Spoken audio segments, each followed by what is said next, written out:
making a cornucopia today from salt dough, so we're going to add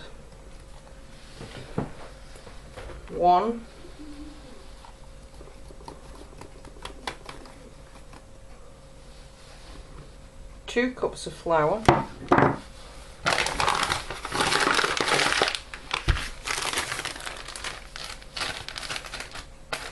and then half of that quantity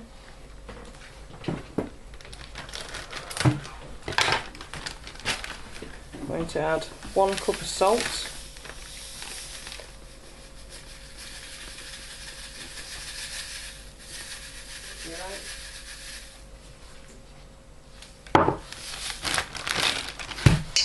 I'm just going to gently mix that together.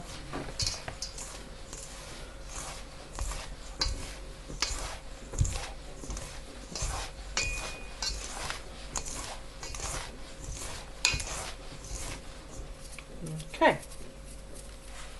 so now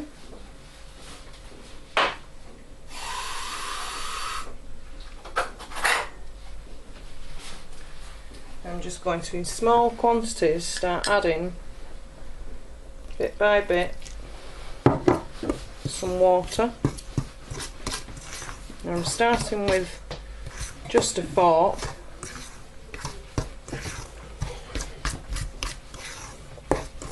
Otherwise it gets very sticky and very messy very quickly. So around we go, and I'm hoping that the lighting is good enough that you can still see.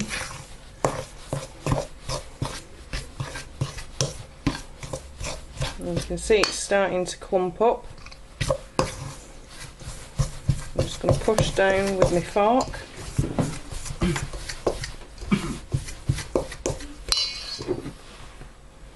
Bit more water in there.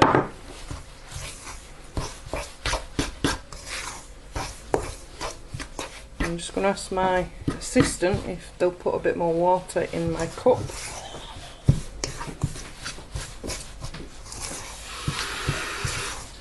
And as you can see, it's starting to come up quite lumpy now. Add a bit more. And this is really by eye, because I don't want this dough to be too soggy and wet, otherwise it's just going to stick to absolutely everything, and that's not what we want. We don't want gloopy dough, and we don't want it runny. So I'm just going to now get my hands in and start pushing it around.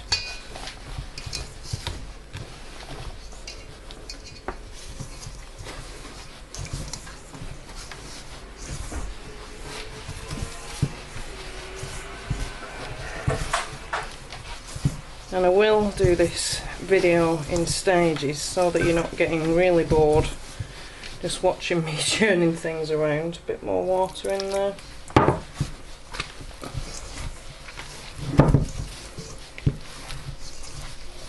Try and get all that flour mixing in.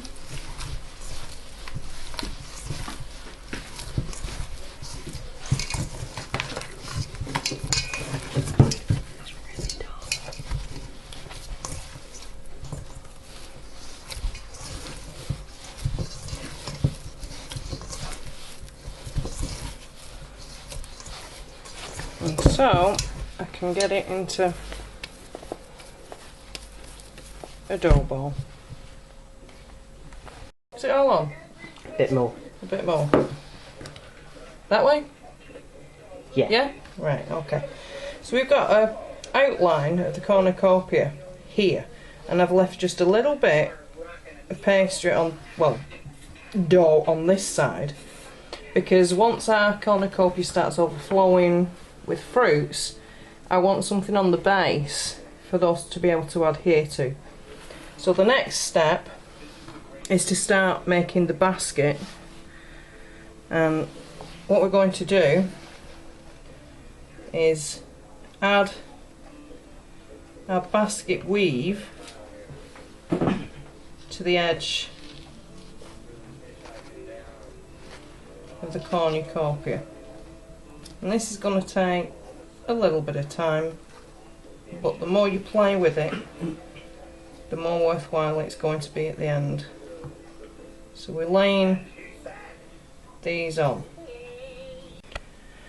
Hi, we're back again, and I'm not quite sure where we got up to on the last segment, but I've started to weave the basket. And what I'm doing is I'm making long strips of dough like this.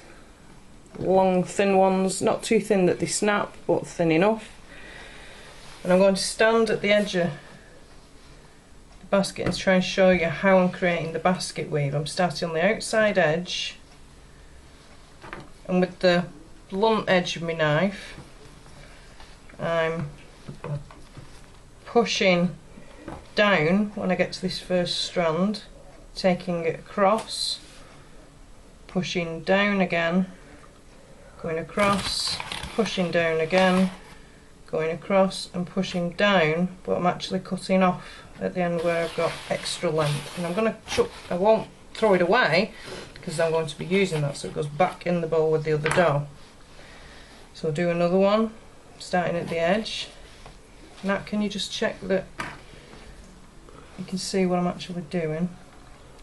Going across, pushing down, across, pushing down, across, pushing down, across, pushing down, but I'm cutting off at the very edge. And I'm just continuing this weave all the way down till I get to the very, very end. So I will be back in a minute. Okay, so we're back again, and I've completed all my weaving on my basket, and I've added a plaited edge just to finish off this portion of the basket. So next step, we're on to the fruit and vegetables that are going to go inside. So I don't know whether you can see that this is a pumpkin, and I'm just going to gauge where this will sit in my basket once I start adding everything else. So around this outer edge will be filled, and then I'll start coming further out this way. Okay, so I'll be back in just a little bit.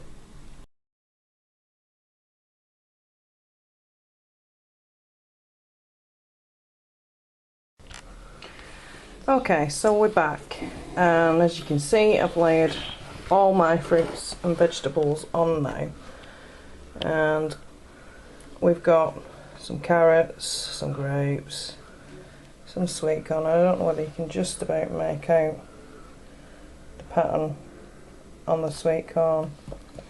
Pumpkins in there, some other various fruits and bits and bobbins and leaves and things.